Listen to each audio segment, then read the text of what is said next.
super. Cool. Hey, Kevin Latrème, bonjour. Bonjour, Comment content de ça te va? voir. Ça va super bien. Hey, je suis tellement content de t'avoir à notre podcast. C'est une chance, à ce qui paraît, incroyable parce que tu repars à Bali prochainement. Je pars dimanche, OK. après 4 mois ici. Là, on a la première neige aujourd'hui. C'est le signe que Kev s'en va. Nice. OK. Le C'est fait, c'est cool. que j'aime l'hiver. J'aime ça skier. Il me semble que tu as J'adore déjà fait ça. du snowboard, il me semble. Du ski. Ski, Moi, je suis OK. vraiment un skieur. Mais trop long d'hiver, Ouais. c'est chiant. Ouais. Là, je reviens en février. OK, OK. Fait que je skip comme la part où est-ce que vraiment tu peux pas tant faire de ski, tu peux pas tant profiter de l'hiver. Puis je vais revenir en février, je vais avoir des beaux mois, du petit ski de printemps. Spring Puis je vais être break. bronzé en février quand je vais revenir. Fait que là, ça va être cool. No doubt, no doubt. Fait que, écoute, juste pour faire la petite histoire, Kevin Latrème, que je connais depuis l'université, c'était un des propriétaires Ouais. du Ballroom. Ouais.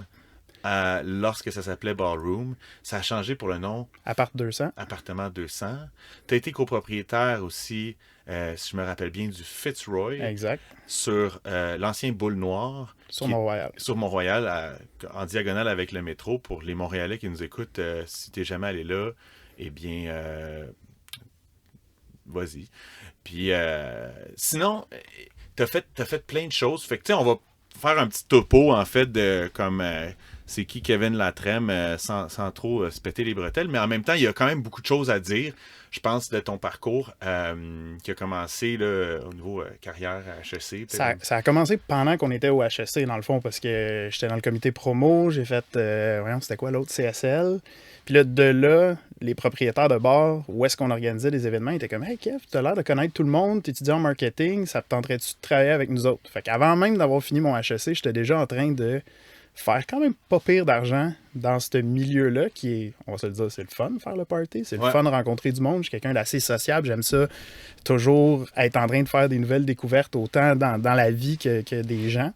Fait que ça a commencé comme ça, jusqu'à ce qu'à un moment donné, ils me disent, ben, on pourrait t'ouvrir un pourcentage que on va te financer, puis tu vas repayer à même ton travail. Fait que 1 ou 2 ans après l'université, j'étais propriétaire de bar.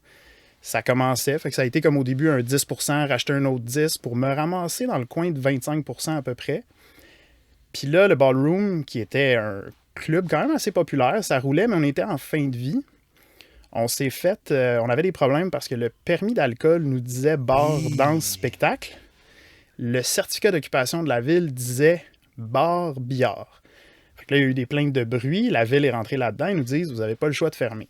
Fait que nous, on s'est dit, bon, OK, qu'est-ce qu'on fait avec ça? Shit, on avait un nightclub.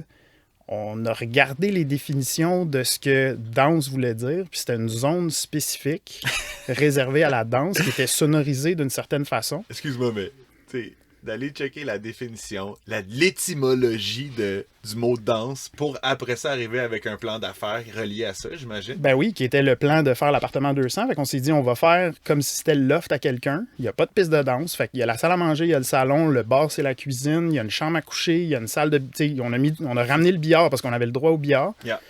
Fait qu'on a fait ce plan-là, ça a passé, on a eu tous les permis, puis ça a été le plus gros succès qui a comme catapulté ma carrière, parce qu'au Ballroom, oui, je faisais de l'argent, mais on avait de la misère à voir c'était what's next, puis les nightclubs en tant que tels, ça a dégringolé avec le temps, tu sais, Ouais. les gens vont Je plus sais dans pas, les- je sais pas. Puis je suis sûr qu'au niveau de nos auditeurs du même âge, toi t'as 35, 36? 36, je vais avoir 36. 37 bientôt.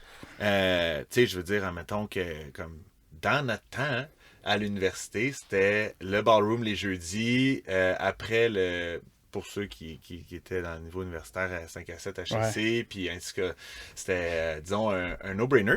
Puis, fait que, tu sais, maintenant, tout ce que tu me dis, c'est que finalement, l'évolution de la nightlife a changé énormément de ce qu'on connaît il y a 20 ans. Ben, de ce que moi je connais aussi, tu sais, les clubs à proprement dit, il en reste, mais on voit beaucoup l'approche Supper Club, qui était pas tant populaire dans le temps, on trouvait ça un peu quétaine, mais je pense aux gros nightclubs en ce moment, comme le Bordel, le Fly Gin, etc. Ils ont toute une offre de souper que le but, c'est de t'amener tôt, puis que tu restes là pour la soirée. Fait que ça a été un chiffre qui est arrivé. Il y a encore des clubs, il y a encore d'autres sortes de bars et tout. Mais bref, nous, le timing était bon dans le move qu'on a fait, puis ce move-là a mené à plein d'autres parce qu'on s'est dit, OK, ben maintenant, on voit qu'un nightclub ou un bar qui va pas bien, on peut, avec pas trop d'investissement, le flipper, Ouais. puis faire de quoi d'encore mieux, puis t'as fait un autre 5-10 ans. Tu sais, le Fitzroy, appartement 200, Fitzroy, il roule encore. J'étais au Fitzroy vendredi passé avec Kyle, que tu connais. Ouais. Tabarouette, man, Grosse ça soirée, fait longtemps. grosse soirée flashback, là, tu sais. Wow! Ouais. OK. Ben, en tout cas, non, mais je peux juste imaginer que ça devait pas piquer des verres. Est-ce que, donc,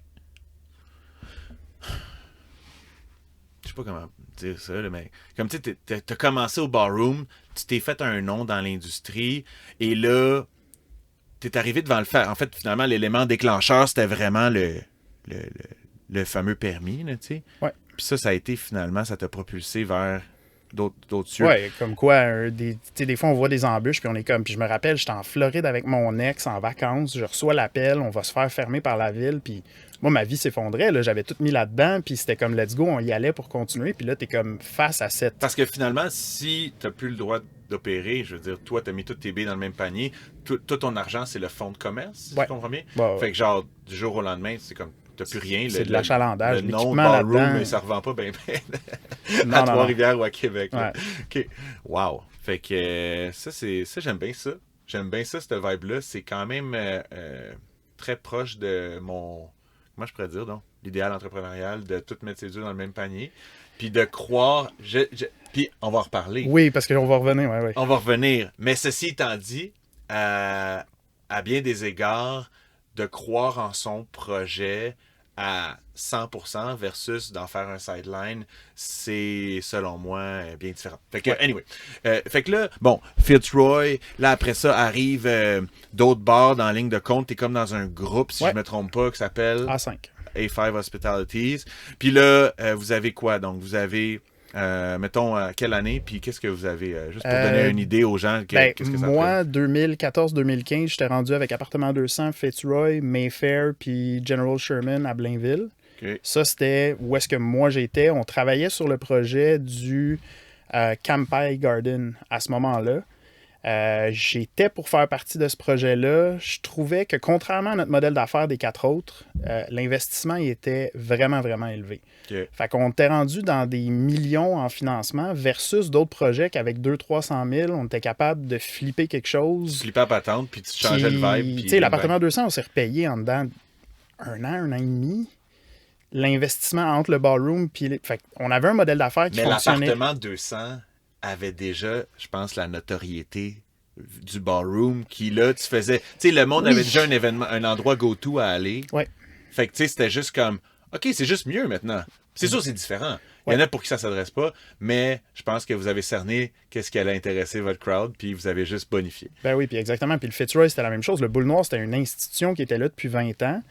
L'équipement était là, ça allait bien. On n'a pas eu besoin de mettre des millions de dollars là-dedans. On lui a juste donné une twist au goût du jour de 2013, 2014 qu'on a ouvert, je me rappelle plus, mais c'était, on se disait on va faire le prochain 10 ans avec ce modèle-là, puis on reverra, on réévaluera si on a besoin de faire des rénaux, mais il y a toujours des petites choses à améliorer. Les autres, le Mayfair, c'était l'écurie bar et table avant, qui était sur Rachel. Ouais. Ça, gros problème avec les voisins. Il a fallu que je me rende sur des conseils de regroupement de voisins avec la police, avec la moralité des élus pour les convaincre qu'on s'en allait faire un cocktail bar. Qui était complètement différent que l'écurie où ça jasait. Oui, parce que eux, ils parlaient, brassait, ça brassait, le monde vomissait dehors. Ça n'avait pas une bonne réputation dans ce quartier-là. Okay. Puis moi, gars de bar, mais avec un, tu sais, j'arrive du HEC, je m'habillais quand même propre pour aller sur ces meetings-là. On les a convaincus que nous, on allait le gérer comme il faut, donc de nous laisser le permis d'alcool. Parce que dans notre deal, on rachetait cette place-là, si eux perdaient le permis d'alcool, on le perdait aussi. Là. Nous autres, on rachetait les actions de la compagnie, fait que ça restait comme ça. Fait que c'était quand même un gros challenge. On l'a eu. Après ça, ça a-tu viré exactement comme l'écurie? Ben oui, parce que c'était du monde de 20-25 ans qui prennent un verre, même si c'est dans un vibe cocktail bar, on a fini par déranger quand même le voisinage. Puis ce projet-là, en ce moment, il n'existe plus. Je sais qu'il y a un bar qui a réouvert dans ce spot-là, mais je sais pas c'est quoi. OK. Fait qu'en gros, t'étais comme le gars de PR, la face de la business un petit peu sur différentes... Oui, puis non. Ben, je veux dire, de se présenter sur des conseils, t'as le vent de face en maudit, là. Oui. M'excuse, mais comme, genre, pour faire accepter que t'as le droit de faire un cocktail bar, t'es dans une espèce de meeting avec des élus de la police, de ci, de ça, là, tu sais, je veux dire, c'est pas facile. Ouais, puis je me suis, petite parenthèse cocasse, je me suis déjà fait caller en meeting par 2 policiers de la moralité à leur bureau parce que j'avais été trop arrogant à la fermeture du ballroom. Parce que moi, j'étais en mode, je suis sous, vous nous fermez. Ils sont rentrés avec 20 policiers la dernière soirée pour être sûr qu'on dérape pas. Puis moi, j'étais en mode, vous me faites chier. Fait que là, ils m'ont callé en me disant, toi, t'as un petit Chris avec ton attitude. Là. Ils m'ont pas trop aimé. Ben, finalement, ils ont appris à me connaître, puis on a eu des belles relations par après. Mais tu sais, il a fallu, oui, être la face. Mais tu sais, moi, mon rôle dans tout ça, c'était planification, branding, marketing, on part d'une coquille vide, puis on le rend un produit fini. Là, c'est là que moi, ça me drive. Ça, moi, j'adore ça. Après ça, les opérations day-to-day d'un bar, de closer à 5 h du matin, faire des inventaires d'alcool, j'ai jamais aimé ça. Je m'en suis pas caché, mais j'avais pas le choix de le faire pareil. Fait qu'à un moment donné, ça pèse lourd, là, parce qu'il y a des barmaids saouls à 4 h du matin qui trouvent plus leur argent, puis j'en ai vécu des soirées de même. Là. C'est gérer une garderie. Là. C'est clair. C'est le ballroom. Fait que là, OK, on passe à... fait une dizaine de minutes qu'on jase de back in the days. Ouais. Là, il est arrivé un moment charnière où tu es allé, je pense, à Bali. Puis ça a été en 2016, 16, 2000, mon Dieu, 14 ou 15. Je suis pas trop sûr. Moi, avec les bars, j'étais rendu dans 4 places. C'était all-in là-dessus. Je faisais que ça de ma vie. Je prenais des petites vacances. Mais je vais juste fermer la ligne parce que malheureusement, on a un appel. Ça lâche pas. C'est le gouvernement du Canada qui cherche. C'est le fisc. Hey, où la vanne aussi? Qu'est-ce que je disais? Ouais, c'est ça. Je prenais pas vraiment de vacances, des petits trips à gauche, à droite, mais je prenais pas le temps. Puis moi, j'ai toujours aimé voyager. Mes parents m'ont élevé dans le voyage. Parenthèse, t'étais comme... Quand tu dis que tu ne prenais pas de vacances, tu étais all-in dans les bars qui roulent à l'année pas mal, y a-tu des moments ou de pause, genre, ou comme c'est juste tout le temps, genre... J'en prenais pas. Il y avait un sentiment d'obligation d'être dans mes spots. Il y en avait 4. Fait que j'avais un horaire super tête que jeudi soir, pour le 5 à 7, j'étais à telle place. Après ça, je bougeais à l'autre le vendredi. Puis à travers ça, j'essayais de voir mes amis, mais voir mes amis, c'était les inviter au bar. Fait que tu passes pas du temps de qualité. Fait qu'il y a comme Une conversation autour d'une bouteille de champagne... avec le gros son dans le tapis, c'est pas aussi profond. Oui, ils sont le fun, mais ils sont pas aussi profondes. Puis malheureusement, tu sais, récemment, je parlais de ça. Je faisais ma fête, j'invitais mes 25 amis proches. Je passais pas de temps avec eux. Parce qu'il y a toujours le gars sous que ça fait longtemps que t'as pas vu, qui est comme « Hey, Kev, je suis content. » Puis là, c'est ton client, fait que tu veux passer du temps avec lui. Fait que là, tu négliges le reste du monde. Fait que ouais, c'était quand même prenant. Puis avec du recul, je me dis « J'aurais pu décrocher un peu plus. » Passer plus de temps avec mes amis, avec mon ex de dans le temps. Tu sais, comme il y a certaines choses que j'ai appris de ça avec du recul, que j'étais peut-être un peu trop investi. Mais je me disais toujours, si je suis pas là, il y a quelque chose qui peut ne pas bien aller. Je vais me sentir mal envers mes partners. Si je suis pas là, il y a quand même tout ça qui embarque. Fait que c'était beaucoup de pression, d'où le...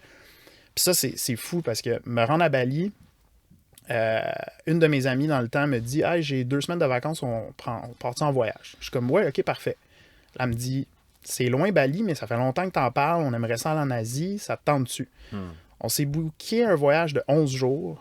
J'avais pas de passeport. Fait que là, c'est le rush. C'était la première fois que M. Latrème sortait depuis un bout ou pas? Je prends... Écoute, j'étais allé en Europe peut-être l'année d'avant.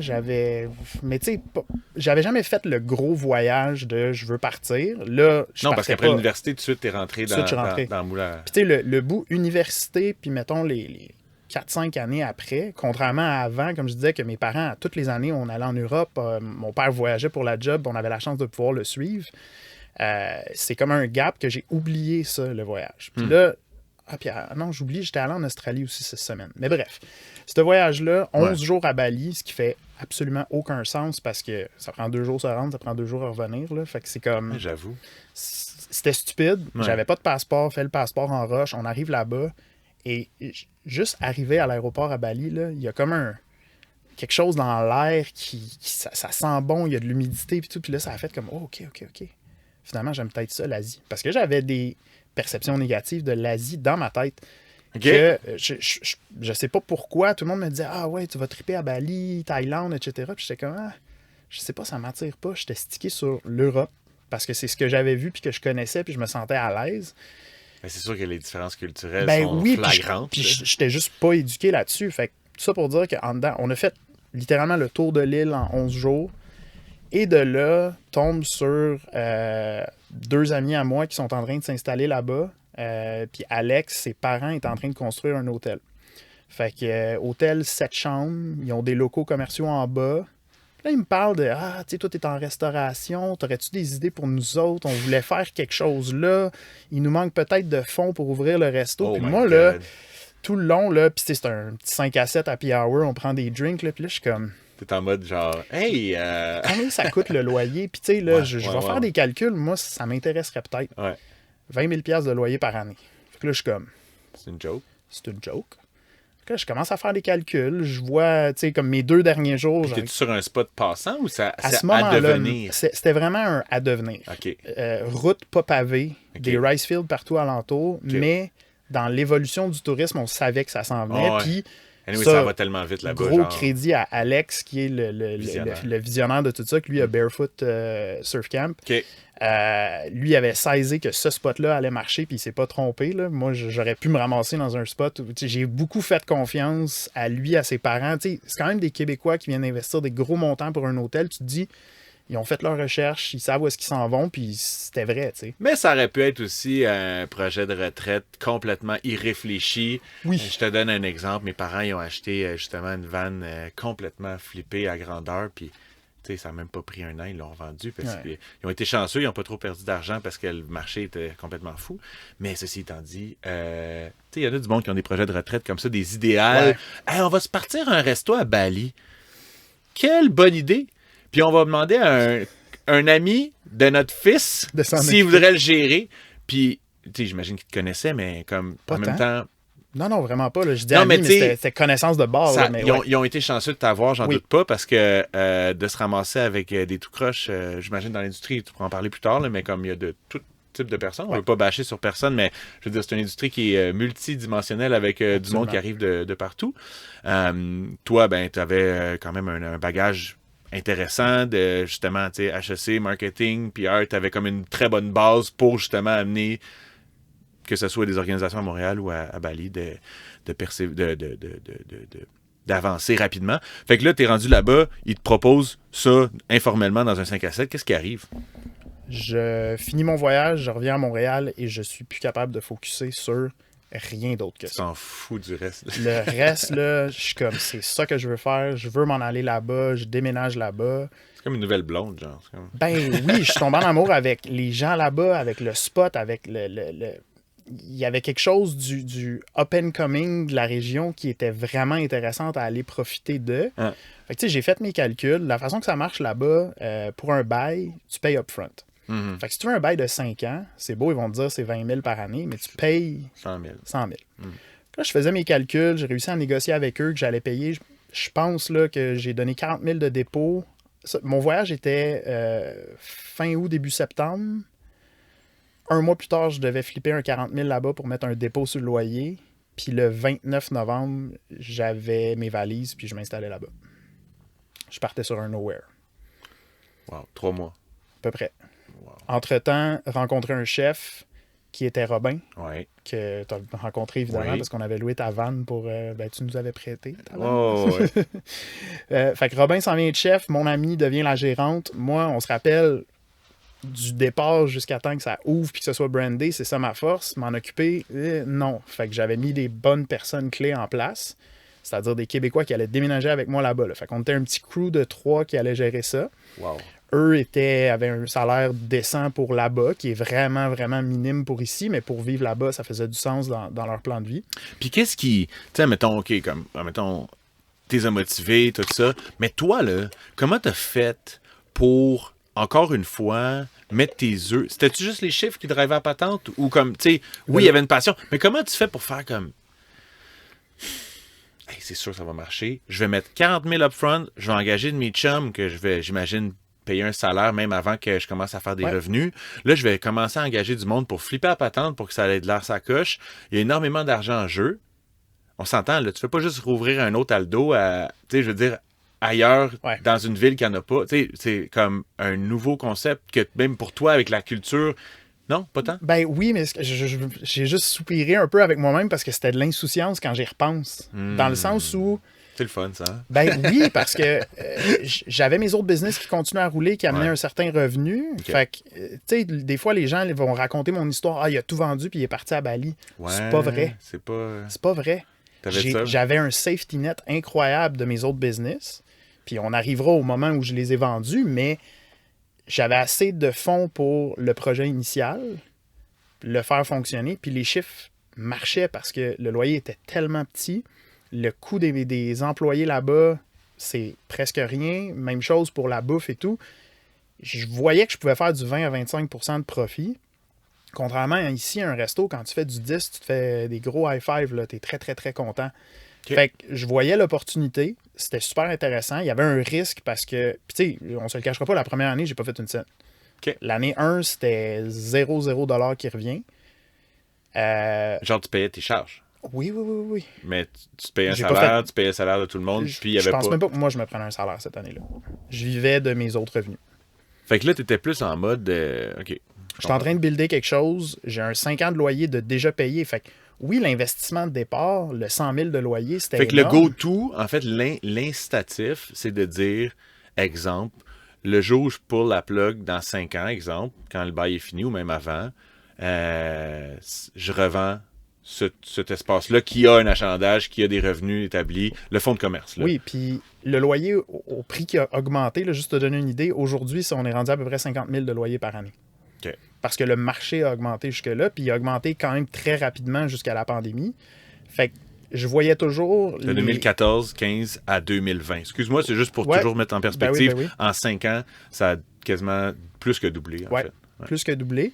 Mais moi, je le voyais aller, ça, la tendance du marché. Fait que si à l'année 2, où est-ce que il me restait encore 3 années de bail, ben peut-être qu'il valait 30 à ce moment-là, mon bail. Fait que si ça marche pas, je me revire de bord, je sous-loue le local. Juste sous-louer le local, sans business, sans quoi que ce soit, je pouvais aller récupérer 90. Fait que tu sais, c'était de l'insouciance, mais avec un très bon safety net puis une bonne planification. Puis moi, je vais penser. Puis quand je prends la décision avec moi-même, ça a l'air très... OK, go, lui, il est sur le gun, puis il bouge vite. Mais ça se peut que ça fait 2 semaines que je pense à ça 24 heures sur 24, puis que je dors pas, puis que je vais juste analyser le scénario A, B, C, D, E, F, parce que je fonctionne comme ça. Mm-hmm. Un peu anxieux de je vais être prête à toute éventualité dans qu'est-ce qui se passe. Puis quand tu fais la liste de toutes les éventualités, puis la seule que j'avais pas calculée, c'était une crise de pandémie mondiale. C'était comme la seule en bas. Mais pourquoi t'avais pas pensé à ça? Ouais, c'est ça. Ben, on riait un peu avec mes partenaires de bord que, tu sais, eux autres se sont ramassés, je pense qu'ils en ont 15 aujourd'hui, puis ils se disent tout le temps, c'est normal qu'il y en a un qui va pas bien, mais au moins les 14 autres vont pas bien, puis ça prendrait une 3e guerre mondiale pour que les 15 arrêtent de marcher en même temps. Ben, on n'avait pas planifié la pandémie, puis eux autres aussi, ils l'ont vécu dur. C'est clair. Je sais pas, on était rendu où? On était en train de... Ben, en fait, tu parlais que là, tu sais, finalement, tu avais engagé ton monde, que finalement, vous vous établissiez après une première année sans faire nécessairement d'argent, mais tu avais un safety net. Puis que là, tu devais être rendu autour de 2016, genre. Ouais, à peu près. Puis là, tu as fait comme finalement les 4 autres années. Tu avais tes actifs à Montréal, j'imagine, ainsi qu'à tes actifs, tes bars roulaient ici. Tu avais un bar qui s'appelait le... Rappelle-moi son nom à Bali, c'est comment ça s'appelle? Ça s'appelait le Gypsy. Le Gypsy. Ça s'appelait le Gypsy, OK. Ouais. Tournure d'événements. On finira là-dessus. OK. En fait, on va arriver à la portion où, à un moment donné, après l'année 1, je me suis mis à paniquer un peu, puis je voyais d'autres opportunités à Bali, puis là, j'étais comme, je fais pas assez d'argent avec Bali. Montréal, j'ai plus vraiment envie de passer du temps là-bas. J'ai des partenaires qui m'ont approché comme, ouais, ça fait peut-être plus de sens que tu sois partner si t'es là-bas. Ouais, ça parce s'est que passé. c'est quand même un asset ici. Quand oui, c'est ça. Comme une grosse valeur. Tu renais le show pas mal avec les autres, là, mais je veux dire, ton absence était marquée. Ouais, quand tu passes... au début, j'étais supposé partir puis faire 6 mois, ou peut-être un scénario de même. Là, après une couple de mois, on se rend compte que oui, j'ai besoin d'être là, mais aussi j'ai aussi envie d'être là-bas plus qu'ici. La coupure des lifestyles, où est-ce que c'était go sur le gun ici, tout le temps, une autre soirée, là-bas, même si tu arrives avec un mindset stressé, là, tu n'auras pas le choix de déstresser. Fait que ça a changé complètement ma perspective. Fait que je veux juste revenir à... Excuse-moi toujours de te couper, mais c'est drôle parce que tu sais, j'ai eu ça dans les 2 derniers podcasts, puis tu sais, du monde qui vivent de leur passion, puis tout ça, puis on parlait d'employés, puis à quel point c'est important d'avoir finalement, on l'appelle la marque employeur, là, mais tu sais, ultimement, de comme que ça rejoigne les employés. Mais ultimement, moi, ce que j'entends là présentement, là, pour faire une longue histoire courte, c'était plus important pour toi de Bali, relax, que faire de l'argent stressé au Québec. Oui. Grossièrement, là. Puis ça, ben, venant des HEC, c'est pas ça qu'on t'a appris nécessairement. Ou peut-être que tu étais plus nuancé que certains. Mais il y en a pour qui c'est plus long que d'autres. Il y en a pour qui c'est des moments précis. Je te rajoute une curveball là-dedans. Vas-y. En faire toujours le plus possible, c'est une chose.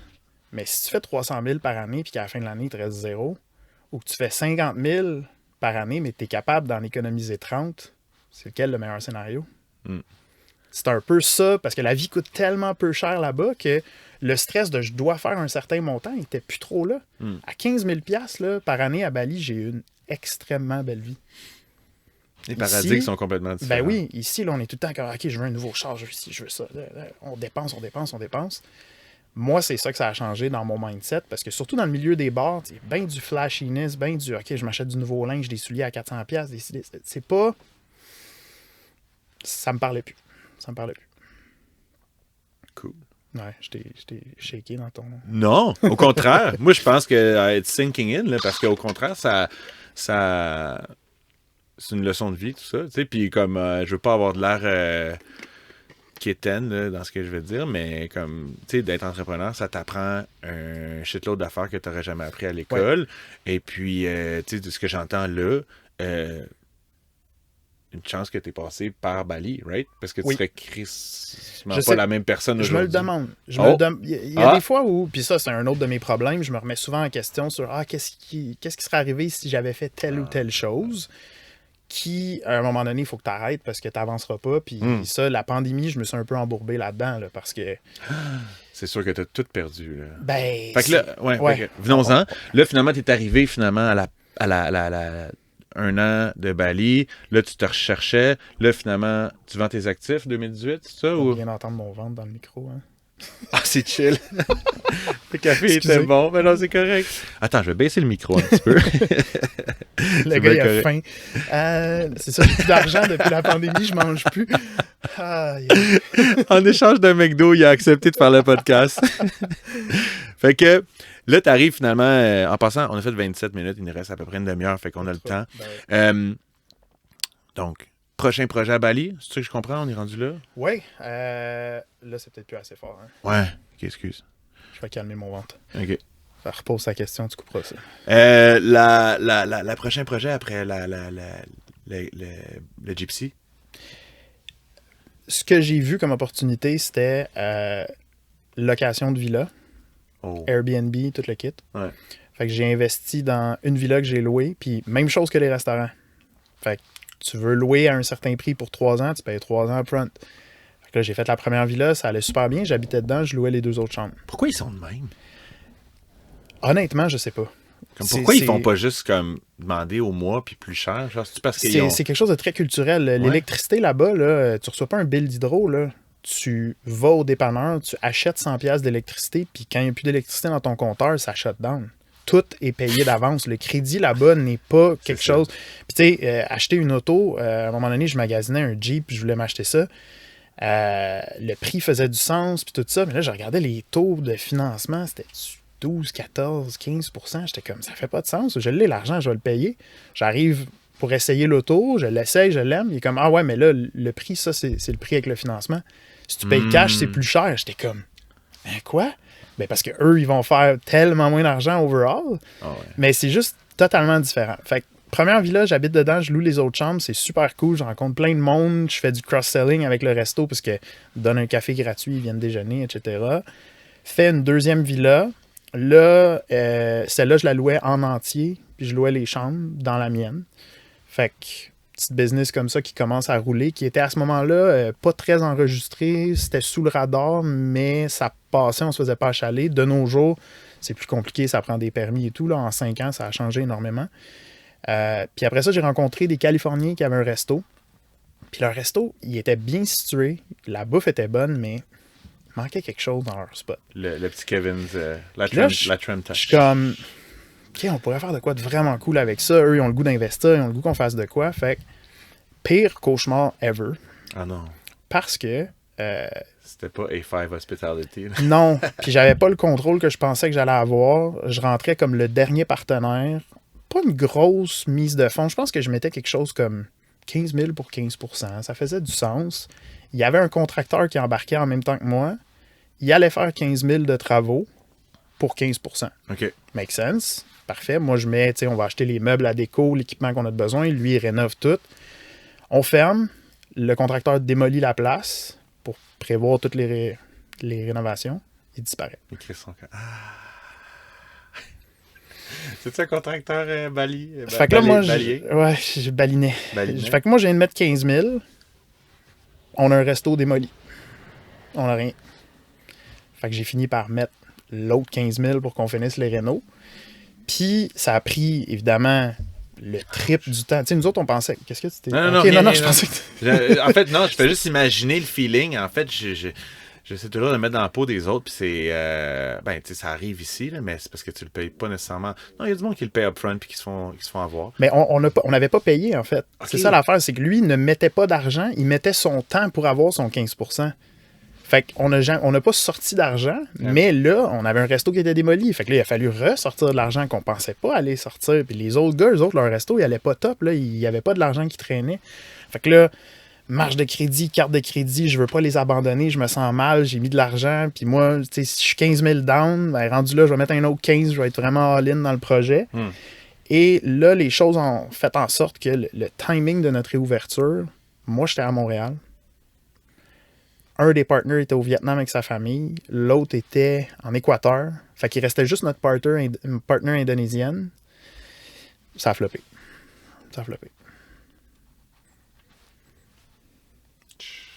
Qu'est-ce que tu veux? On met ça dans les lost columns. Ça, c'était-tu la première fois que tu avais un moment d'échec comme genre... Oui. Niveau comme personnel, parce que tu sais, on a eu d'autres petits échecs à travers les business, mais je n'étais jamais tout seul puis tout ça. Mais là, moi, en tant que Kev, qui est un peu tout seul de sa gang à Bali, vivre un échec, c'était... Oui, ça a été mon premier. Il a comme fait mal, mais pas tant que ça, parce que on dirait que ça s'est tellement fait graduel que je m'en suis pas trop rendu compte. En termes de sortie d'argent, etc., j'en ai récupéré un peu, on a essayé quelque chose. Puis à ce moment-là, ça s'est passé quand le Gypsy générait assez de profit. Fait que tu sais, tu changes d'une poche à l'autre puis tu l'as perdu. Fait que, OK, c'est du profit que j'ai perdu. C'était pas si pire que ça. Je l'ai pas mal pris. J'ai essayé de revoir mon argent parce que là, il y avait un plan de on va relouer le local, un peu comme je te parlais qu'on pouvait faire avec le Gypsy si ça allait pas bien. Ça a été compliqué, vieux propriétaire qui meurt, son gendre, il veut pas nous louer. En tout cas, ça a été un shit show que encore aujourd'hui, tu sais, je parle plus trop à ces gars-là, puis j'ai fait comme gars. J'ai abandonné vite celui-là. Dans ma tête, je me suis dit, bon, gars, on apprend de nos erreurs, puis je ferai attention avec qui je partner up dans le futur. Mais c'était même pas tant leur faute, c'est le maudit contracteur là, qui a sacré son camp à Singapour, on l'a jamais revu. Fait que finalement, il n'y a jamais eu la construction que tu devais avoir. On l'a fait. OK. Oui, on l'a fait. Tout a été flippé, tout a été monté. Mais il n'y a pas eu l'achalandage souhaité pour pouvoir pallier à tout ça. Ben, c'est parce qu'on a coupé les coins ronds aussi. Parce que là, on avait un contracteur, puis là, on manquait d'argent. Fait que, tu sais, on n'a pas fait le projet qu'on voulait faire. On en a fait un de backup. Pour dire, Puis là, en plus de ça, c'est comme tu travailles avec du monde que tu connais moins. Puis là, tu connais moins aussi les tempéraments versus ta gang à Montréal ici. Je pense que vous étiez, vous étiez toujours ensemble. Là, puis genre, quelqu'un fait un call, puis t'es comme, hey. Ouais. On sait que tu allais dire ça, mais voici pourquoi ça va marcher. Puis ça aussi, tu le sais. OK. Fait que là, premier échec. Puis tu sais, je pense que le podcast, c'est de parler pas juste de comme à quel point tu es successful. Là, je veux dire, c'est vraiment aussi, et surtout, en fait, de parler de comme les rebondissements. Fait que merci de partager ça. Fait que là, t'en es où finalement avec ça? Bon, ça se fait graduellement. T'as le Gypsy qui roule. On est en 2018-2019. Je sais pas si vous voyez, on s'en vient 2020. Fait que là, ben en fait, parenthèse entre-temps, 2018, Je reviens à Montréal, le local du feu Rachel est libre parce qu'il y a eu un projet entre-temps qui était le Kozu qui n'a pas trop marché.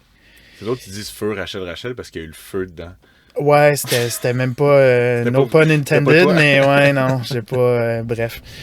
Fait que on a un resto qui est beau, qui est rénové, l'équipement neuf, puis mes partners sont comme... Ça te manque pas d'avoir quelque chose à Montréal? Puis je suis comme, ben...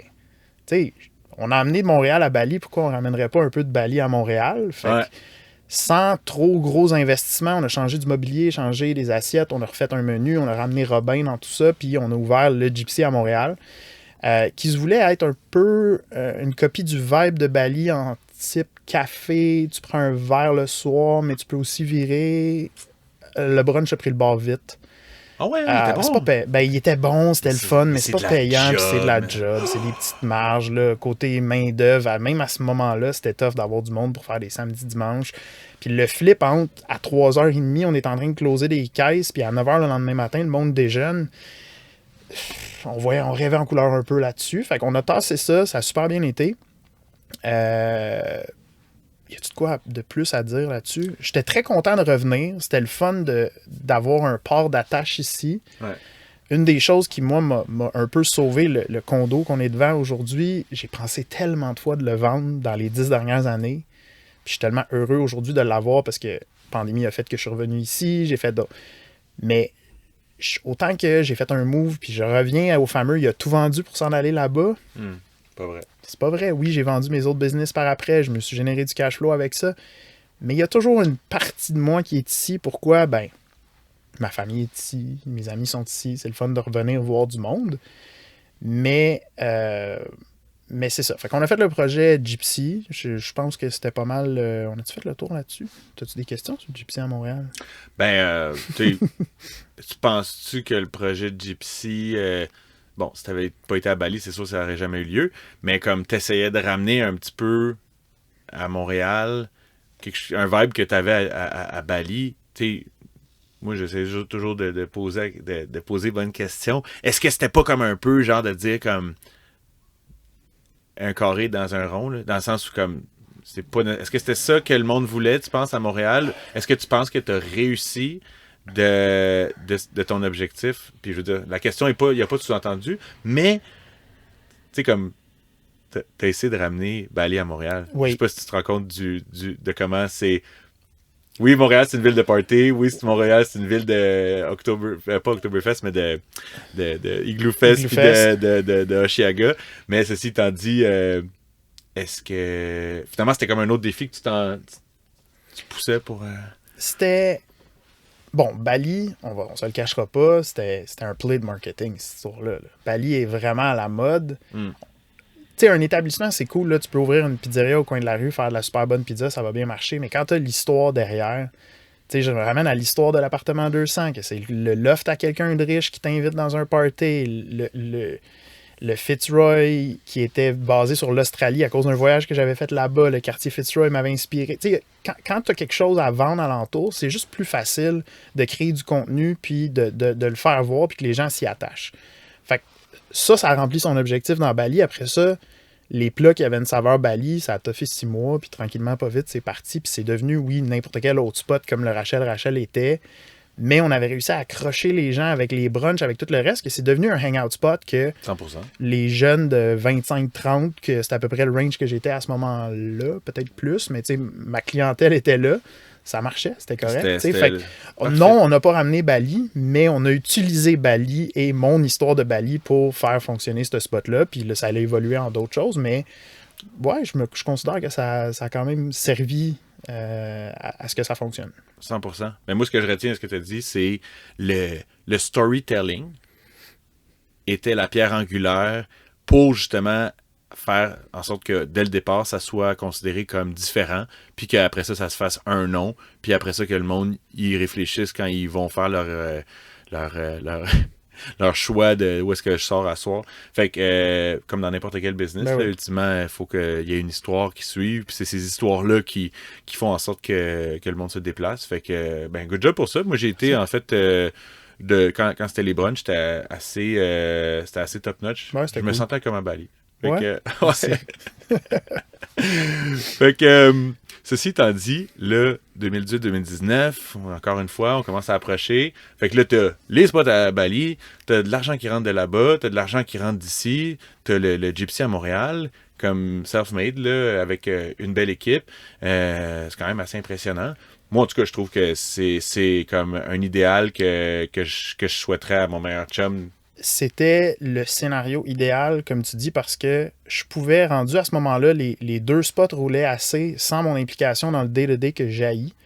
Mais je pouvais choisir de faire 4 mois là-bas, revenir un mois ici, repartir 2 mois là-bas. Puis je me promenais entre les deux. Ça m'a coûté cher le billet d'avion, là, mais ce scénario-là me générait assez d'argent pour non seulement avoir ma vie là-bas, mais garder mon condo ici. Je louais une chambre ou des fois, quand je savais que je partais longtemps, je le louais. Mais j'ai été capable de garder mes deux vies puis de me promener entre les deux. Puis je disais à la blague, hey, si je continue de même à un moment donné, je vais en avoir 4 à travers le monde dans des time zones différents, puis on va se promener. Tu sais, je m'enlignais vers ça. Je venais, tu sais, l'année avant la pandémie, Fait que ça ça a été... devenait du passif. Tranquillement, t'étais comme... C'est jamais du passif. Non, je sais, mais entre les garderies à 4 heures du matin, Oui, puis où est-ce que t'étais rendu, absolument. ça devenait Absolument, tranquillement, mais mais sûrement du passif. j'ai jamais vu ça comme du passif parce que quand j'étais à Montréal, j'allais au bureau, je prenais d'autres petits contrats on the T'es pas side. quelqu'un de très, très passif foncièrement. T'aimes ça être dans l'action. Oui, mais j'ai des passes. Moi, je suis. Puis, tu sais, c'est là où. Puis je reviens encore sur le ouvrir un spot, c'est le fun. Mais ça se peut que pendant. On va se donner un deadline de 2 mois pour qu'on commence les rénaux puis que le projet ouvre. Ouais. Ça, là, je cherche pas Kev. Il est là 24/7, il dort pas, il continue à aller. Mais la minute que c'est ouvert, là, puis qu'on passe à la prochaine, là, ça se peut que tu me vois pas pendant un mois. Demande-toi pas je suis où, je répondrai pas. Déjà. Fait que je suis passif par bout. T'es un gars de projet. Ouais, j'adore les projets, puis ça C'est ça qui t'anime. ouais, vraiment. Ok. Comme Ouais. Fait que là, t'arrivais finalement à la le passe- sweet spot. Le sweet spot. Et là, ça a duré un an et demi. Puis là, boum, Pandémie. pandémie. Février-mars. Toi, en plus de ça, en Bali, si tu es arrivé en février, en janvier, parce qu'en Chine, c'était comme plus tôt que nous autres. Écoute, je partais avec En ma Asie, blonde. en fait, J'étais ici pour le temps des fêtes. On part fin janvier, début février. On atterrit à Bali, on pose nos choses, puis on s'en va pour un voyage de 3 semaines, un mois aux Philippines. Mhm. Là, tout le monde nous dit fais attention à la COVID. Moi, j'étais comme, on va mettre des masques au pire, puis La ça vie va continue, passer. là. On a finalement, je pense qu'on est revenu une couple de jours plus tôt des Philippines, puis si on l'avait pas fait, on serait resté pris aux Philippines. Ça aurait été un shit show incroyable. Fait que là, on arrive à Bali, tout le monde est en mode panique, revenez-vous au Québec, tout ça. Puis à ce moment-là, mon resto allait bien, puis j'avais plus besoin d'être là-bas qu'ici. Fait que j'étais comme, au pire, je reste pris. C'est correct, là. La vie coûte moins cher ici, je vais pouvoir continuer à m'occuper du resto et tout. Fait que on a pris la décision, moi puis ma Excuse-moi, blonde. Oui. mais tu t'arrêtes pas de parler de ta blonde du moment? Oui. OK. Comment qu'elle deal avec tout ça, genre? Comme de devoir partir à droite, à gauche, dans différentes time zones. J'en connais que ça ferait triper, d'autres que ça ferait capoter. Elle est genre comme chill, genre... On s'est rencontrés, moi et elle, l'été avant la pandémie. Fait que ça fait comme 3 ans et demi à peu près qu'on est ensemble. T'es encore avec? Oui, Ok. elle est là, elle est à la maison. Là. OK, salut! Salut, Cass. Elle, écoute, elle travaille en restauration. Fait que pour elle, de me suivre puis de prendre off au resto pendant un certain temps, revenir dans sa job, c'était une possibilité. Fait que ça fitait. Elle avait voyagé par le passé, mais pas tant. Fait qu'elle était quand même excitée de tout ça, de me suivre à travers ça. La décision, je te dirais, de rester là-bas pendant la pandémie, elle a hésité un petit peu plus que moi. Mais on se disait, si tout est pour fermer, elle va revenir au Québec puis pas travailler anyways. Fait que c'était un bon vibe, dans le sens où moi, je voulais juste savoir le topo. C'était Ah, comme, oui, tu sais, genre faut que tu trouves une personne, où est-ce que je vais en venir en fait? Où est-ce que faut que tu trouves une personne qui soit Qui va capable fitter. de, oui, puis qui t'appuie dans tes démarches. Absolument. Parce Absolument. qu'autrement, si c'est une autre job de devoir convaincre en plus la personne avec qui tu vis que, genre, c'est une bonne idée de partir Ouais. à Bali sur un trip puis de louer pendant 5 ans. Hey, c'est un engagement là, Ben quand oui. même. Là. C'est pas juste genre une action de bourse, là, puis on verra ce qui arrive. Là. Fait que cool pour ça. Fait que là, t'en étais finalement à Philippines, t'es revenu plus tôt pandémie, puis là, on arrive dans le crunchy, puis c'est cool, il nous reste à peu près 15-20 minutes, fait que, tu sais, on a le temps là, pour jaser de ça. Fait que on décide de rester. Là, évidemment, moi, un peu insouciant, ça durera pas. Puis honnêtement, je pense pas qu'il y a personne qui peut, looking back, dire ça va réellement durer 2 ans, tout ça, puis même plus que 2 ans, parce qu'on les ressent encore, les effets, là, aujourd'hui. Fait que le premier 6 mois, je suis en mode, OK, on réduit les coûts, on fait attention à nos dépenses personnelles, parce que... Vous autres, il n'y a plus personne? C'est juste des locals? Non, il reste beaucoup d'expats qui se sont installés là-bas. Okay. Fait qu'il y a quand même... Puis tu sais, on s'entend que si moi, je suis insouciant, mais je suis quand même quelqu'un de planifié, il y en a des encore plus insouciants que moi qui, eux, s'étaient dit, je m'en vais partir 1 an en backpack en Asie, puis là, finalement, hop, ils restent pris à Bali. Fait qu'à ce moment-là, il y a encore un peu de clientèle, puis tranquillement, pas vite, là, tu le vois que ça se vide. Les gens qui étaient en voyage, puis il y a eu un bout où tu pouvais plus rentrer, sortir, c'était vraiment compliqué, il y avait juste plus de vols, là. Je me rappelle plus des time frames exacts, mais... Ils organisaient même, là, je voyais des vols de rapatriement en passant par l'Europe, puis là, le consulat australien pour ramener les ressortissants australiens, tout ça. Fait que ce bout-là, il est un peu inquiétant, mais en même temps, qu'est-ce que tu veux faire? Comme, moi, dans ma tête, j'étais comme... Tu peux capoter, là, mais après ça, tu peux pas faire grand-chose. Ben ouais, puis là, tu vois le compte de banque baisser jusqu'à un moment donné où je suis comme, bon, OK, là, il va falloir que je puise dans... Parce que, en gros... Année 1, je t'ai dit, on n'a pas fait d'argent. 2, 3, j'ai repayé mon investissement initial. 4, j'ai fait du profit. Et là, 5, c'était la pandémie. Fait que j'ai grugé tranquillement, pas vite, qu'est-ce qu'il y avait. Tu l'as parti 5 ans d'avance. Tu l'avais parti l'année 1. Mettons en 2019, non? Ouais. Ben écoute. Je sais pas. C'est une hypothèse. J'ai vu. Puis là, attends, une de celles ouais, mais je vais revenir là-dessus sur... si c'était une bonne chose plus tôt ou maintenant. L'année avant, non, là, j'aurais chié dans mes shorts. Fait que bref, ça se passe comme ça tranquillement, pas vite. Puis là, je vois que je fais pas d'argent puis je suis pas proche d'en refaire. Il n'y a rien qui annonce que ça va mieux être. Fait que je décide de prendre de faire le move de je veux pas abandonner ce projet-là. Si je reste ici puis que j'ai pas de rentrée d'argent, puis en tant que Québécois à Bali, tu peux pas vraiment trouver une job, c'est très compliqué. Trouver une job en télétravail, peut-être. Là, je commençais à checker. Puis finalement, je me fais offrir une job ici, dans une manufacture alimentaire qui n'a aucun rapport avec ce que je faisais, mais il y avait un poste qui fitait avec mes compétences. Puis je me dis, bon, mais si je vais chercher ce salaire-là, puis que je vis de la façon la plus frugale pendant le restant de la pandémie, je vais au moins pouvoir prendre cet argent-là, puis continuer à envoyer de l'argent à Bali pour continuer à payer le staff. J'avais mon loyer à renouveler, que ça, j'ai été extrêmement chanceux. Depuis le début, je te dis que tu payes ton loyer d'avance. Quand mon bail a été échu, c'est plus les Québécois qui sont là comme propriétaires, c'est un nouveau propriétaire, il a accepté que je paye par mois.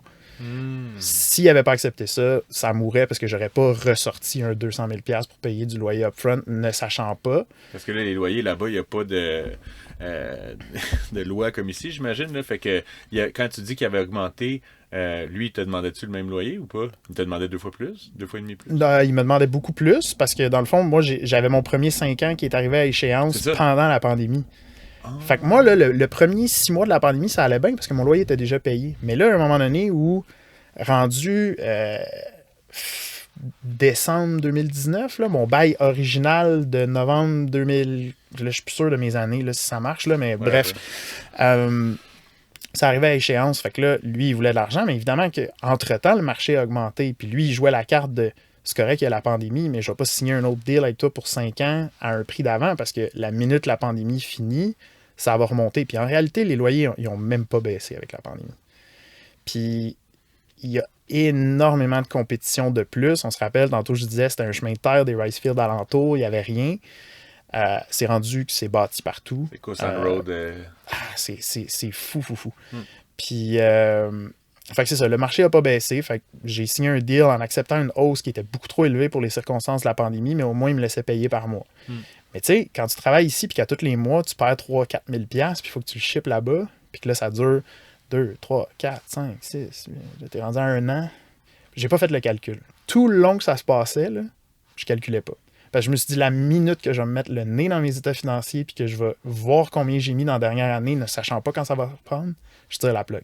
Et je voulais pas tirer la plug. C'est mon goal de vie de qu'un jour mes enfants puissent venir manger dans ce resto-là. C'est vraiment quelque chose que il n'y avait aucune chance que j'abandonne ce projet-là.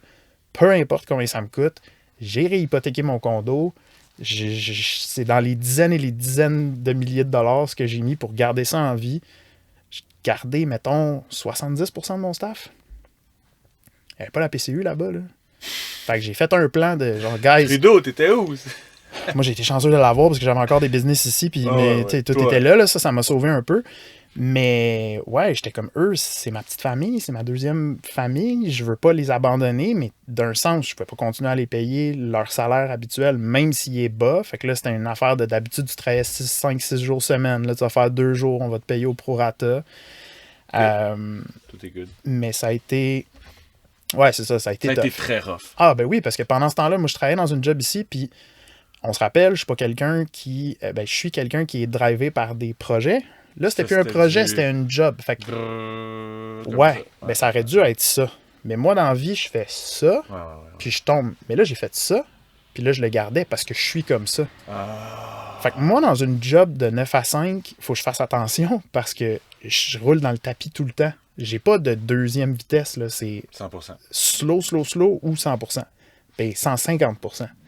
Fait que je me suis... On est similaire là-dessus? Je me suis vraiment brûlé dans cet emploi-là. Les conditions n'étaient pas parfaites non plus. Il y avait des soubresauts de la pandémie aussi de ce bord-là. C'était pas une business qui allait top bien non plus vu les circonstances. Fait que je me suis rendu à un rock bottom à un moment donné. J'étais comme... Je me regardais dans le miroir et j'étais comme, mais qu'est-ce que je suis en train de vivre? Puis tu sais, j'avais même plus l'option de me dire... Je sac tout ça là, je m'en vais à Bali, parce qu'à ce moment-là, je pouvais même plus rentrer là-bas. En fait, moi, je pouvais avec mon visa de travail, mais ma blonde ne pouvait pas me suivre. Fait qu'il y a une année que j'étais allé à Bali tout seul pendant 1 mois et demi, juste voir comment ça allait. Puis tu sais, à y repenser, je me demande qu'est-ce qui a été le plus profitable. Parce que la décision qui, selon moi, était censée de me dire, je vais abandonner un peu le resto, parce que peu importe ce qu'on fait là-bas, ça ne générera pas de profit. Je vais au moins aller faire de l'argent ailleurs pour garder ça en vie. C'est un plan que, je te le dis de même, tu te dis, ouais, make sense. Par contre, j'étais pas là-bas quand, tranquillement, pas vite, ça a commencé à réouvrir. J'étais pas là-bas pour saisir les opportunités au bon moment. Fait que je te dirais que j'ai perdu un... T'étais-tu encore à la job ici? Ouais. OK. Pour genre payer. Ouais, pour... absolument. Dans ta tête, t'étais comme genre, OK, le plan, c'est mon meilleur plan. Puis en fait, là, j'imagine qu'en plus de ça, le fait de le faire, tu t'es comme renforcé l'idée que c'était le meilleur plan. C'était le meilleur plan, ouais. Tu n'avais pas eu la chance de prendre du recul pour faire comme, hey, genre, je suis encore libre, là. Je peux encore me départir de ce lot-là, de ce gros baluchon-là, que, tu sais, comment tu me le dis, en tout cas, c'est comment je le perçois, là, tu sais, c'est comment je le ressens, là. C'était vraiment lourd, parce que tu avais personnalité, c'était pas du tout le bon fit avec qu'est-ce que les autres avaient besoin de, comme, pas parce que tu faisais pas la job, tu en faisais probablement bien, sauf que foncièrement, ça te grugeait du jus. Ça me grugeait du jus, puis j'avais toujours l'arrière-pensée du resto, tu sais, fait que c'était comme, j'étais toujours pris un peu entre les deux. Ton bébé, finalement. Ben oui, c'est mon bébé, puis je veux le voir grandir, là. Ouais. C'est drôle le lien que tu as fait tout à l'heure, hein, parce que j'ai un peu le même principe. On est là pour parler de toi, mais tu sais, quand je pense à la vanne électrique, je pense à dans 15-20 ans, quand je vais reléguer la compagnie à mes enfants, si jamais ça existe encore, on ne sait jamais. Ben ouais. Regarde, il va peut-être avoir 14 pandémies d'ici là. On ne l'espère pas. Non. Mais il y a une partie de moi qui est comme, ils ne voudront pas de char à gaz. Dans 15 ans, tu ne pourras même pas en acheter. En 2035, ils finissent. Fait que je suis comme, ça fait tout son sens de commencer à faire cette transition-là. Puis même si la partie qui est comme rationnelle, profitable, en date d'aujourd'hui, c'est peut-être pas nécessairement de faire ce move-là. Moi, je le fais. C'est pas meant to fail. Il y a plein de bons reviews. Puis, comme je t'en ai parlé un peu tout à l'heure, on est sur plein de programmes qui vont nous permettre de justement croître davantage cette filière-là. Mais où est-ce que je vais en venir? C'est juste que tu as finalement un sentiment d'appartenance qui est plus fort que le rationnel. Oui. Puis ces sentiments d'appartenance, c'est le lifestyle, le comment je me sens, tu sais, quand je débarque de l'avion, quand je pars dimanche, là, puis je le sais, là, quand je vais mettre le pied en dehors de l'avion, je vais le sentir jusque dans mes orteils, le feeling de genre, ah, je suis à la maison. Puis j'ai déjà dit dans le passé, dans une entrevue random, la maison, ça va toujours être où est-ce que la famille va être. Puis le fait que mes parents soient un peu plus vieux maintenant, 65, ils sont venus avec moi là-bas, c'est la seule chose qui me manque pour que je puisse dire, tu sais, ma blonde, elle suivrait à 100%, élever mes enfants là-bas, je serais down pour un bout, je verrais pour l'école là, plus tard. Mais le pourquoi je continue à revenir, c'est que mes parents sont ici, puis je suis enfant unique, j'ai une relation, je suis vraiment proche avec eux autres. Mais ouais, il y a juste quelque chose là-bas. Là. Je sais pas où je m'en allais avec ça, mais juste le bien-être. Excuse-moi, en fait, c'est moi qui t'ai coupé parce que c'était juste important de noter l'aspect famille qui vient dans l'équation, qui est quand même vraiment pas négligeable. Là, parce que t'as beau être un success story pendant X nombre d'années, je veux dire, c'était ton bébé, puis ultimement, ben, t'étais pas prêt à le perdre à tout prix. Puis ça a fait en sorte que tu as pris des décisions qui étaient peut-être pas nécessairement aussi lucratives que tu aurais dû. Puis c'est bien correct. En fait, tu as appris de ça. Là, aujourd'hui, tu arrives avec un autre bagage qui est, en fait, là, comme juste pour nous donner, finalement, tu as perdu de l'argent pendant 1 an. Disons-le comme ça. Là, ça reprend. Tu n'as pas pu nécessairement prendre les opportunités parce que tu es resté dans cette espèce de carcan-là de job stable pour pouvoir payer pour justement les dépenses de là-bas. Puis là, on était rendu là pas mal. En fait, ce que je disais avant tout ça, c'est que, mettons, de septembre 2021 à mars 2022, j'aurais dû être là-bas. Ma job me laissait pas trop, puis j'avais besoin de garder la job. Fait qu'il y avait comme une insécurité de « OK, c'est beau, je vais attendre avant de partir. » Puis quand je suis arrivé au mois de mars, j'ai fait « Oh, OK, le fait que j'étais pas là pendant 2 ans, ça paraissait. Ça n'avait pas été géré aussi bien. Les troupes étaient... Moi, j'étais vraiment en mode, c'est ma petite famille. Puis tu sais, on parle beaucoup de marque employeur et tout. Puis moi, dans tous les projets que j'ai faits, je considère que n'importe les qui staff... qui a la chance d'aller voir le boule noir versus le Fitzroy. Excuse-moi, je me trompe entre l'autre qui est finalement le ballroom versus l'appartement 200. T'arrivais à l'appartement 200. Y avait-tu un lit, là? Ouais. C'était comme vraiment, genre, des machines à boules, mais comme pas 1980, que comme avec des... J'ai rien contre les trucs de l'Auto-Québec, là, mais ce que je veux dire, c'est que, tu sais, je veux dire, comme, il y avait un vibe de... T'avais le goût d'aller chiller là, puis t'avais pas un stress de comme, genre, tu manière de t'habiller, / tu sais, comme type de personne que tu vas rencontrer là, tu t'attends à ce que ça soit chill. Tu sais, puis je pense que c'est ça. Puis ça, c'est un peu... Je rappellerai pas ça de la marque employeur, mais c'est ta nuance que tu as réussi à apporter dans le projet. Après ça, je veux dire... Où je m'en allais, c'est que j'ai mis l'argent sur garder mon staff parce que je trouvais ça important. Parce que j'aurais pu, à n'importe quel moment, juste mettre la clé dans la porte, continuer de payer le loyer pour pas perdre mon spot, puis that's it. C'était pas une option pour moi, parce que de un, je considère ces gens-là comme ma famille, puis de deux, ben, repartir à zéro quand tu repars, c'est beaucoup plus dur. C'était mon thinking. Après ça, quand j'ai vu comment ça s'est passé dans le 6-8 mois de septembre à mars, où est-ce que le tourisme recommençait, puis le resto était pas à la hauteur de ce qu'il aurait dû être, ce bout-là a fait mal. Fait que c'est là où j'en viens à me regretter, à regretter de m'être dit, je vais partir. Est-ce que si j'étais resté là-bas tout le long, j'aurais-tu perdu moins d'argent? Je le sais pas. Puis on le saura jamais, c'est pas grave. Non. Fast forward à mars, justement, où est-ce que moi je m'en allais là-bas, j'ai eu la chance incroyable de rencontrer un couple qui sont devenus des amis, puis qui m'avaient approché au début pour me dire « Hey, on a vu ton histoire, t'as passé à la télé, t'es allé à Bali, on aimerait ça faire ça nous autres aussi, on aimerait ça avoir notre resto. » Des Québécois? Oui. OK. Je suis comme « Guys, attendez un peu, là, avant de nous embarquer dans ouvrir un resto, là, moi j'en ai un que j'ai besoin d'amis, là. OK. Comme je suis plus capable de supporter ça tout seul. » Fait qu'on s'est fait un deal qui ont acheté 50% de la business. Puis de là, ben, je suis plus tout seul à supporter. On a des forces fraîches qui... C'est un couple qui, selon moi, ressemble à moi et ma blonde, mais juste une petite coche plus jeune. Ils ont la drive que moi j'avais. Fait que là, ça m'a redonné un... OK, je suis plus tout seul. La charge mentale n'était plus là. C'était... La charge mentale. On a décidé de changer le nom. On a refait un branding. On a fait des rénos. Fait que non seulement on en a réinjecté de l'argent, mais avec une confiance de OK, je vais avoir la tête tranquille. À ce moment-là, j'avais encore ma job. Fait que ça, c'était fou. Je me levais à comme 9-10 heures le matin. Je faisais une journée réno. On s'organise pour réouvrir le resto. J'allais prendre une marche sur la plage. Sieste de 45 minutes. 8 heures sur l'ordi. 4 heures du matin, parce que c'est 12 heures de différence. Fait que je faisais mon shift de job de Montréal jusqu'à 4 heures du matin, puis je recommençais le lendemain.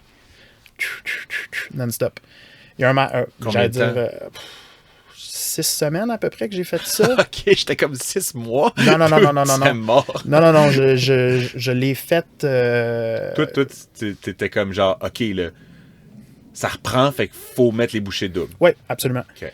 Puis ça me dérangeait pas, mais j'allais dire un matin, mais en fait, c'était un soir que moi, il fallait que je me connecte à 8 heures. Je fais ma sieste et je me réveille et je pleure incontrôlablement. Je sais pas qu'est-ce que j'ai plus d'énergie, je suis vidé complètement. Puis là, j'ai fait, wow, attends une minute, là. C'est quoi qui est stressant là-dedans? Bali, on sait que c'est le rêve. La job, OK, parfait. Hey, job, ça se passe plus. Wow. J'avais même pas, puis encore une fois, décision qui semble irréfléchie, parce que je te dis, hey, je me réveille, je file pas, je suis au max, mais ça faisait un bout que je le sentais. Ça semble pas irréfléchi de la part de personne. Non, mais comme... moi, je l'ai vu... Ouais, dans ton thinking, c'est réfléchi. Ben oui, parce que mais quand t'es rendu que tu pleures à chaudes larmes... mais ça, moi, je m'en rendais pas compte. Oui, mais c'est ça, mais c'est ton thinking versus... Ouais. Tu sais, je veux dire, comme de mon point de vue, c'est comme... OK, ça fait combien de temps que comme ben, je m'en rendais pas compte parce que j'étais trop dedans, tu sais, c'était ça le problème. Ouais. Puis je me rappelle avoir dit à mon cousin qui travaillait avec moi, j'ai dit, mais de toute façon, tu sais, je vais m'en rendre compte avant de faire un burn-out. Puis il m'a répondu, famous last words. Puis là, j'ai fait, ouais, je suis peut-être en train de... Ouais. Puis ça, c'est comme resté, mais bref. Mon plan, c'était, dans le pire des cas, je vendrais mon foutu condo qui a triplé, pas triplé, là, mais qui a doublé en valeur dans les 10 dernières années. Je vais clairer ça. Le easy way out. Je vais être debt-free avec un petit montant d'argent à Bali pour la relance qui semble bien aller, parce qu'elle allait bien, la relation avec les nouveaux partenaires. Je veux dire, je parlais avec lui ce matin à 6h30, parce que lui est 7h30 là-bas le soir. Okay. On se fait nos petits meetings, ça va extrêmement bien. On est rendu à des ventes qui sont très proches de pré-pandémie. OK. Il manque peut-être un 20% de vente pour vraiment atteindre des chiffres le fun. Le problème, c'est que les salaires minimums ont augmenté, le coût de tout a augmenté. Fait qu'on n'est pas à un point où on peut pas se dire qu'on fait du bon profit, on fait du micro-profit, mais au moins on sort plus d'argent. Puis au moins, si on veut investir pour une campagne marketing, c'est pas Kev qui doit sortir l'argent tout seul. On s'en parle, on brainstorm et on décide de faire un investissement. Fait que, tu sais, les gens parlent beaucoup de croissance par acquisition, mais moi, ça a été une décroissance. En fait, non, ça a été de vendre pour avoir de la croissance, parce que je considère que mon 50% aujourd'hui vaut beaucoup plus que le 100% que j'avais pré-pandémie. À cause de finalement ta relation avec toi-même, de faire comme je suis bien là-dedans. Ouais. Puis tu sais, on n'en a pas parlé beaucoup, on va y revenir juste à travers peut-être une ou deux questions. Ta gang de Montréal, quand tu as revendu... C'était avant la pandémie? Ou oui, okay. Oui, c'était avant, fait que toi, bien avant la pandémie. Tu as éclairé. Tu sais, eux autres, ils ont vécu la même affaire. Ben oui, puis tu sais, je te parlais avant l'enregistrement que même dans le Gypsy Montréal, j'ai fini par vendre des parts, puis je me suis ramassé avec juste un petit pourcentage. C'était un peu la même chose. C'était rentrer des nouveaux partenaires plus jeunes. Puis ça, c'était comme dans la vague. Il y a eu un déconfinement un été là, que ça allait comme pas si pire. Puis là, c'était comme, OK, on va relancer. Puis un peu la même chose que j'ai fait à Bali, c'était qu'on va faire de la place au gérant qui est là depuis l'ouverture, à des promoteurs qui travaillent fort avec nous, de faire de la place pour du pourcentage puis qui soient committed avec nous autres. Puis pour vrai... mon petit pourcentage que j'ai aujourd'hui, j'avais jamais fait d'argent là-dessus, puis là, j'ai commencé à pouvoir dire que oui, j'ai touché des dividendes, tu sais. Fait que des fois, de prendre un step back, puis on veut beaucoup avoir, comme dire, ça, c'est à moi, ou quoi que ce soit, mais je me rends compte, puis à travers tous mes projets, la force du nombre est là. Tu veux avoir 10% de quelque chose qui fait 1 million, ou tu veux avoir 100% de quelque chose qui fait 10 000. Perd 10 000 par année. 100%, man. 100%. Fait qu'il faut faire les bons choix puis se positionner là-dedans puis être comme capable de... Puis c'est dur des fois, c'est beaucoup de self-awareness puis de voir, OK, moi j'ai ces forces-là, j'ai peut-être pas celles-là. Puis je me rends compte que depuis que Robin est parti de Bali, OK, on avait besoin d'un chef. Est-ce que tout seul, j'aurais été capable de, dans une pandémie, me payer un chef qui vient? Non, mais là, on a fait un investissement. On a un nouveau chef qui s'en vient à Bali, qui arrive en janvier. C'est une des raisons pourquoi je m'en vais là-bas. On a besoin d'un expat dans la cuisine pour garder un standard de bouffe qu'on n'était plus capable d'avoir pendant la pandémie. Fait que tous ces moves-là, quand on réfléchit à plusieurs, puis que, tu sais, moi, j'ai du PTSD de la pandémie, là. Ma blonde, des fois, elle est comme, mais là, tu sais, c'est pas grave si on achète ça. Je suis comme, hey, attends un peu, là. J'ai jamais été on a budget dans ma vie, mais les 2 dernières années, là, je calculais chaque scène que je dépensais parce que chaque scène que je gaspillais ici, c'était peut-être des scènes qui allaient me manquer pour garder mon projet de vie en vie. Ton bébé. Mon bébé. C'est quand même profond, là. Ça vient de chercher. Ben oui. Ouais. Impressionnant. Puis, fait que là, on a fait un peu le roadmap un peu de Kev. Tu sais, grossièrement, peut-être 2 petites questions. Tu gardes des bons liens avec ta gang ici. As-tu l'intention de te rétablir un peu avec la famille qui est là? Tu parlais de tes parents tout à l'heure. Est-ce que ça a changé ton... T'as vu que là-bas, maintenant, ça a de l'air à rouler. Tu y vas, mais genre... Je pense que... Tu sais, il y a eu une passe de ma vie où avoir 2 projets qui généraient assez d'argent, c'était correct pour me permettre mon lifestyle. Là, les enfants commencent à rentrer dans l'équation. Genre, j'ai 36, je vais avoir 37. C'est comme, OK, on commence à penser à ça. Fait que je suis en mode, pour moi, avoir une job dans laquelle je suis à l'aise, qui me laisse aller faire mes trips de 2-3 mois à Bali, m'occuper de mes trucs en travaillant de là-bas. Tu sais, je l'ai fait dans le passé puis ça n'a pas bien été, mais il y a moyen de le faire. Yeah. Je suis énervé. Il y a moyen de le faire avec, c'est clair. avec plus de constance puis moins de... En tout cas, fait que je vois... Je peux pas dire que je vois mes restos comme des hobbies, parce que ça reste quand même un investissement puis quelque chose que je veux mettre de l'énergie, mais je te dirais que je me fie plus là-dessus pour vivre comme je l'ai déjà fait. Fait que je suis à la recherche de, d'autres partenariats, d'autres projets, d'autres choses que je pourrais faire, que ce soit une job ou peu importe. Mais... OK, fait que là, tu es en recherche d'emploi? Non, j'ai un emploi en ce moment. Qu'est-ce que tu fais? Je travaille dans un cabinet comptable en développement des affaires. Okay. Je travaille sur le... tu dois tellement être bon, man. Le volet... je suis dans le volet transactionnel. Fait que, en gros, comment ça s'appelle? CTA comptable à Sherbrooke. OK. Très cool. Moi, le télétravail, j'adore ça. Ben là, c'est clair. Ouais, fait que le but, c'est... toi, demain matin, tu me dis, « Hey, Kev, je pense que pour bâtir ma business, je vois 2-3 concurrents que ça vaudrait peut-être la peine de les acheter pour moi bâtir. » M&A en plus, là, c'est pas juste la tenue de livre. Excuse-moi, je ne minimisais pas ce que... Non, parce que moi, comptabilité, c'est encore... on n'est pas rendu à l'acquisition d'autres business. Non, mais on est dans la... Ben, on s'en reparlera quand tu seras rendu là, mais oui, je suis du côté... c'est ça, on appelle ça transactionnel là, ou M&A, comme tu veux. Fait que autant que c'est pas moi qui fais les mandats, je suis pas CPA, je suis pas comptable, on a une équipe qui est derrière tout ça, mais moi, c'est juste d'entremêler les gens. Fait que, tu sais, je vais dans un meeting, je vends un peu qu'est-ce qu'on est capable. L'entremetteur qui fait finalement toute la différence dans l'équation, parce que, oui, tu as des spécialistes de ci, ça, mais il faut que tu aies quelqu'un qui mène le bal, puis où est-ce qu'on est rendu la discussion, puis là, c'est quoi la prochaine étape, puis ultimement, ta facilité, justement, à discuter avec des gens, que ce soit des policiers, que ce soit des... Non, mais je veux dire, c'est de là que ça vient. Absolument. T'as pas la langue dans ta poche, puis en plus de ça, t'as une manière de t'exprimer qui te permet d'échanger avec plein de types de personnes. Je pense que ça, c'est une des... Niveau adaptation, tu sais, je veux dire, on a des clients que c'est un garage, un monsieur qui veut vendre son garage, ça fait 30 ans qu'il travaille là, je vais être capable d'avoir une discussion avec lui, puis on va se comprendre, on va être le fun, au même titre que je vais aller voir un banquier pour du financement, puis je vais être capable d'utiliser les bons termes et de bien parler, ça, c'est cool, tu sais. Puis tout le... Tu sais, on se dit là, souvent, il y a des entreprises à vendre à gauche, à droite, mais souvent, l'entreprise que tu veux acheter n'est pas à vendre. Puis là, il faut embarquer sur le dossier de... Toi, demain matin, là, je cogne à ta porte, puis je te dis, j'ai un de mes clients, il serait peut-être intéressé à t'acheter. Tu vas me répondre quoi? Man, je vois tellement, mais c'est drôle, tu sais, parce que je vois tellement, même si c'est dans le domaine des bars, comment est-ce que ton apprentissage là-dedans, dans les 20 dernières années, là, dans le sens où tu as 36, dans, mettons, 15. 15 ans, ouais. A une incidence sur Comment Ben, est-ce que sur tu dois quand même aimer ce que tu fais? Là? J'adore qu'est-ce que je fais, puis c'est la première... Pas la première... Ben, je Ils pense que doivent, c'est la... ils doivent pas avoir trop de micromanagement avec toi. Là. Ben oui, parce que c'est quand même... Au début, j'avais le gros syndrome de l'imposteur, parce que cette Ouais. opportunité de job-là est arrivée complètement par hasard. OK.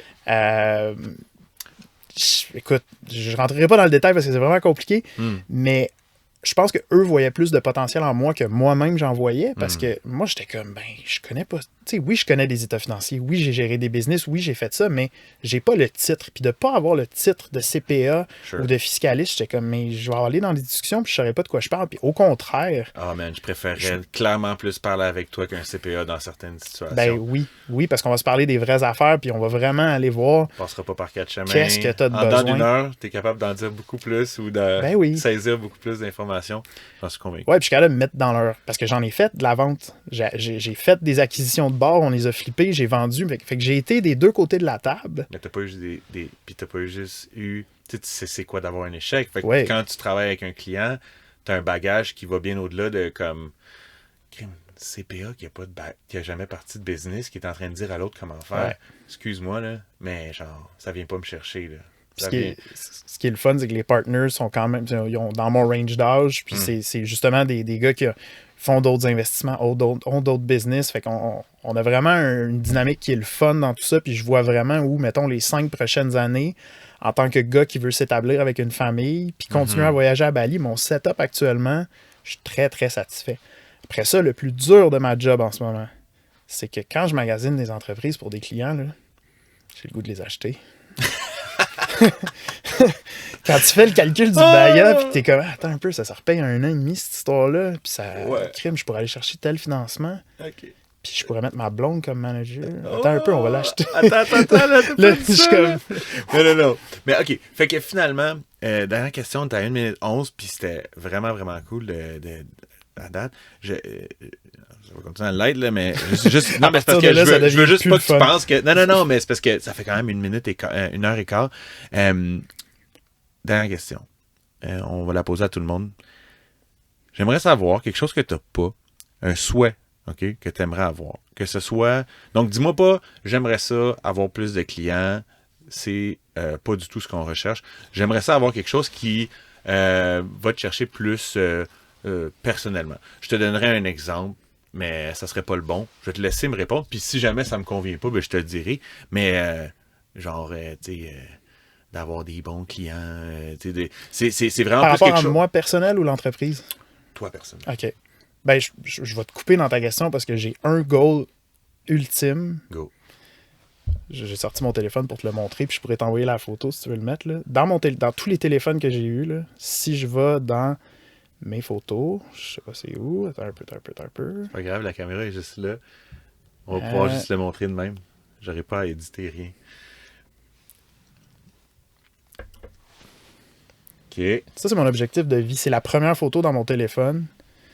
Puis, c'est une auberge. Là, je suis même plus sûr si c'est... Je crois que c'était en Suisse. Je suis allé là avec mes parents. Puis je m'étais dit, un jour, je veux que ma retraite ou ma fin de vie... Puis, tu sais, retraite, ça peut être à n'importe quel âge, là, mais... T'es pas suisse, toi? T'es famille? Non. Okay. Pas en tout. OK.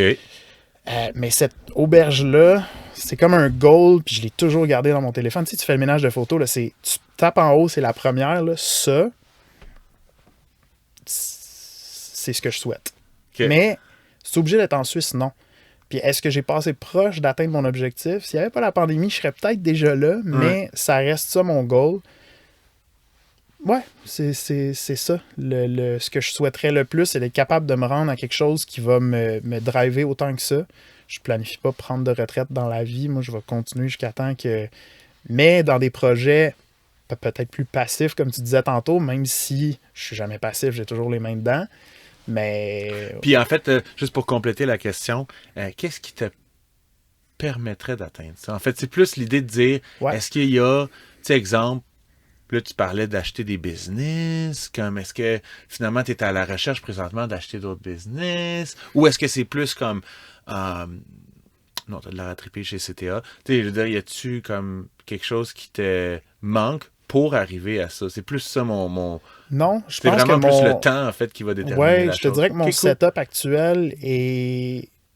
je suis dans la bonne voie. Les restos qui reprennent, une job qui Ah me oui, 100%. plaît à 100%, qui me permet d'être là-bas quand j'ai besoin, ici le restant du temps. Sure. Quelque chose qui fit avec ma blonde et la future famille qu'on va vouloir fonder.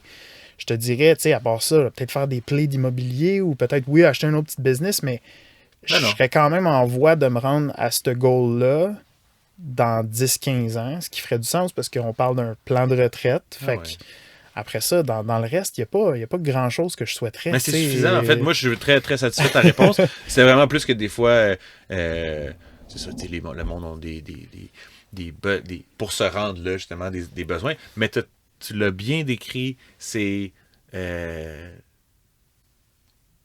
t'es bien encadré, t'as du monde là-bas qui travaille avec toi à Bali, t'as des gens qui t'ont embauché ici avec qui t'as du plaisir à travailler, puis ultimement des clients avec qui t'as quasiment le goût de racheter leur business tellement ça a l'air le fun.